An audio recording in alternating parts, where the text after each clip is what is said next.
চলে আসলো আমার ভিডিও দেখে এক বড় ভাই সেই মোংলার থেকে তার অ্যাপাচি 4বি বাইক একটু স্টিকার মডিফাই আর কিছু ডেকোরেশনের কাজের জন্য। তো ফাইনালি হচ্ছে আমরা সিলেক্ট করে নিলাম তার পছন্দের কালারের স্টিকারটা। তো স্টিকার দিয়ে আমরা ইনস্টলের কাজটা শুরু করে দিলাম। এই ভাই অনেক দূর থেকে চলে আসলো রাত্রেবেলা তার বাইকটা মডিফাই করার জন্য। তো আমরা হচ্ছে কিছু স্টিকার মডিফাই করব, একটু একটা ভিডিও নিয়ে নিলাম।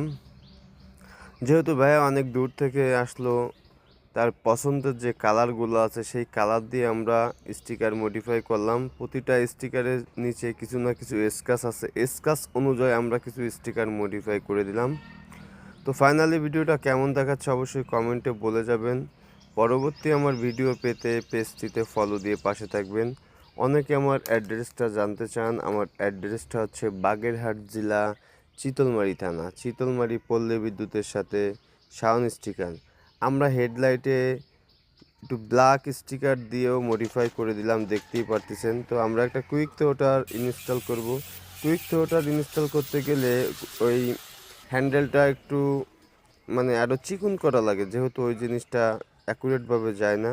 তা আমরা তার পছন্দের যে কালার গোল্ডেন কালারের একটা কুইক থ্রোটার ইনস্টলের কাজটা আমরা শুরু করে দিলাম। ভাইয়া অনেক দূর থেকে আসলে আমরা এক সেট ক্লিপও দিয়ে দিলাম। একটু স্টার্ট দিয়ে দেখবো, পিক আপটা অনেকটা স্মুথ হয়েছে, দেখতেই পারতেছেন। আমরা ভাইয়ের মুখ থেকে একটু জানবো, ভাই আপনার কাছে কাজটা কেমন লাগলো অবশ্যই সবার কাছে আপনি বলবেন। তো ফাইনালি আপনি বলেই দেন কাজটা কেমন হলো। বড় ভাইয়ের ভিডিও দেখে মোংলা থেকে আসলাম। ভাই কাজ করছে, কাজ ভালোই হয়েছে। আপনাদেরও যদি ভালো লাগে আসতে পারেন। তো ভিডিওটা শেয়ার করে অন্যকে দেখানোর সুযোগ করে দিবেন। পরবর্তী ভিডিও পেতে পেজটিতে ফলো দিয়ে পাশে থাকবেন।